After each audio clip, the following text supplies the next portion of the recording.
Welcome to lesson 33, problem number 2, where we are continuing our work with common algebra errors. Okay, let's get started. I'm going to zoom in so you can see the problems really clearly.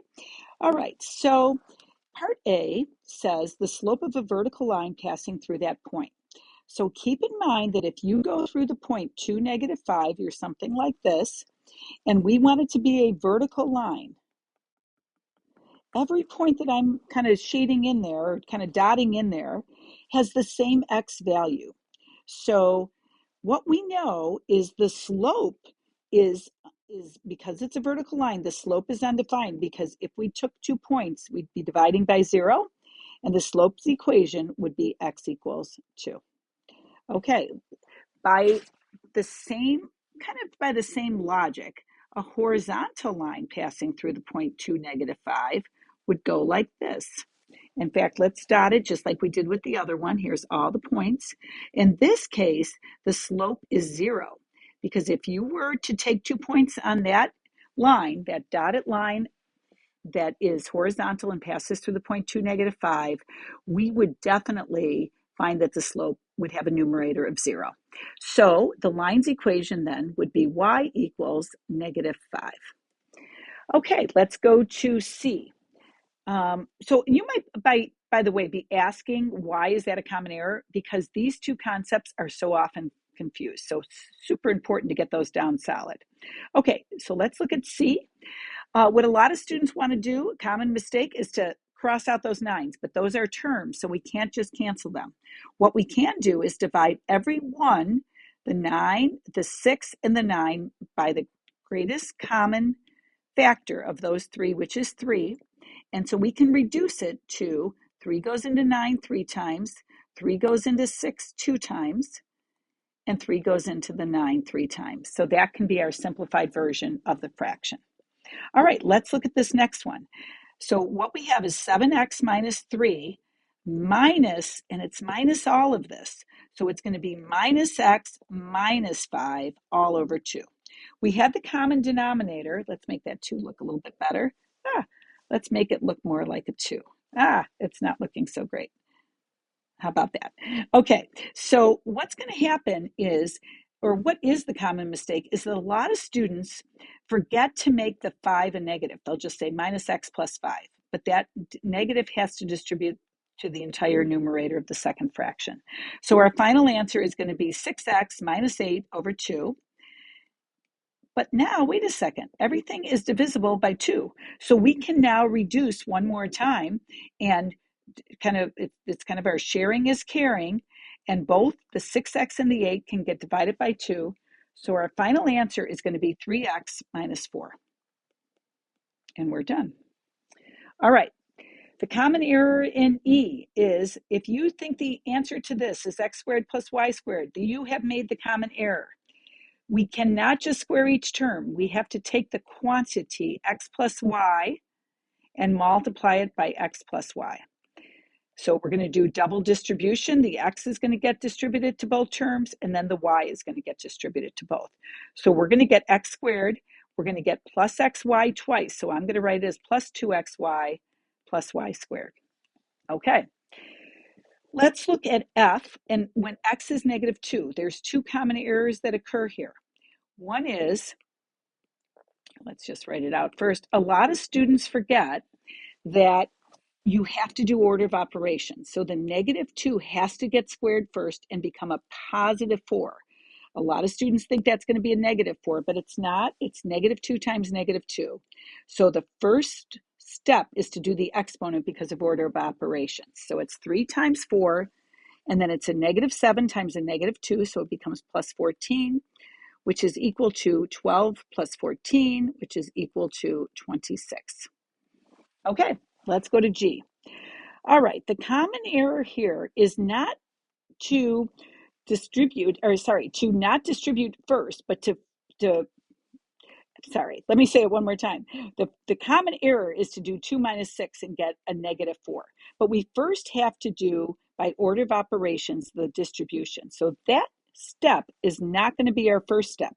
We're going to say 2, and then we're going to say 6 times 2/3 And remember, when you multiply 6 times 2/3, it's really 6 over 1 times 2 over 3, which gives us 12 over 3, or 4. So we get 2 minus 4x, and then we're going to get a minus 3, because by the same reasoning, 6 times 1/2 would be 3, and that negative stays with us. So our final answer is going to be negative 4x minus 1. Okay, let's look at H, where we're writing with a positive exponent. The common error here is to write it, this is the common error, to write it as 1 over 4x squared, thinking, oh, I can put something over the fraction line and change the exponent. But only the x is being raised to a negative exponent. So you don't want to put the 4 in the denominator. The 4 stays in the numerator, and because that's to a positive 1 exponent. And the x squared is what's going to be raised to a positive 2 exponent. So it's 4 over x squared. And that's our final answer. Okay, let's look at I. So for I, we are going to make sure that every single factor here gets raised to the second power. A lot of people want to say this is negative 6, but it's not negative 3 times 2, it's negative 3 squared. So it's positive 9 x squared y squared. Okay, the common error here is people see the square root and they think, oh, I know the square root of 16, it's 4. But x to the 4th times x to the 4th doesn't give you x to the 16th. X to the 8th times x to the 8th gives you x to the 16th. So the answer to J is not x to the 4th, the common error. Instead, it's x to the 8th. Okay, we have a few more problems. I'm going to move this up and we can fit all the rest on our last little bit here. Okay, there's a big difference between problem K and problem L. For problem K, we can set each factor equal to 0 because it's already factored. So we can say x minus 1 equals 0, x plus 2 equals 0. Those are two possible answers for x, because x can be equal to 1, x can be equal to negative 2, and both of these answers work. We didn't have to factor, it was already factored. Now, the reason with problem L, you might think, oh, it looks factored again, it looks just like K. But what's really different is the right-hand side is equal to 10. So we have to do the double distribution and get x squared, and then we're going to get plus 2x minus 1x minus 2. And that's going to be equal to 10. But before we can use the zero product property of setting each factor equal to 0, and before we factor, we have to get the right-hand side equal to 0. So we're going to get x squared plus 1x minus 12, because I'm subtracting 10 from both sides, and that's equal to 0. So now the two numbers that add to 1, there's really a 1 there, and multiplied to negative 12 are positive 4 and negative 3. So we have x plus 4, x minus 3 equals 0. So x equals negative 4, x equals positive 3, and those are our two possible answers.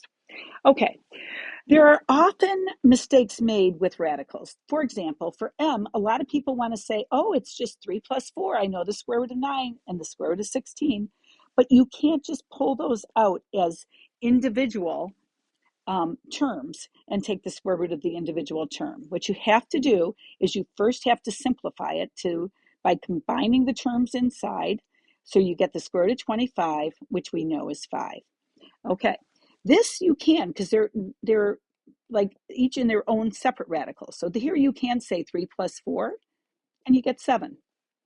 Okay, the long way of doing this is to do 9 times 16 to get 144, and then to take the square root of that and get 12. So you can do that. But an easier way is to say the square root of 9 is 3, the square root of 16 is 4. 3 times 4 is 12. Okay, the mistake that's often made with that is that people will do it the long way. And with this case, it's not that big of a deal because you might know the square root of 144, but it's just a really important skill to know that you can take each of those factors out individually. The reason we couldn't do that in M is those were terms, and O, they're factors. Okay, same reason here, these are terms, so we cannot just say it's x plus y. In fact, we can't simplify this. There's nothing we can do in this case. So we just leave it as the square root of x squared plus y squared. Because those are terms, not factors, is why we can't just make it x plus y. Here, they each have their own individual radical, So we can say x plus y. For this one, the entire quantity is to the second power. So the square root of something to the second power is going to simply be the quantity, in this case, x plus y. All right. So I don't know what happened to the y there, but there we go. All right, let's kind of zoom back in so you can look at all the answers together. And you can also email any questions. See you next time at Engage Math.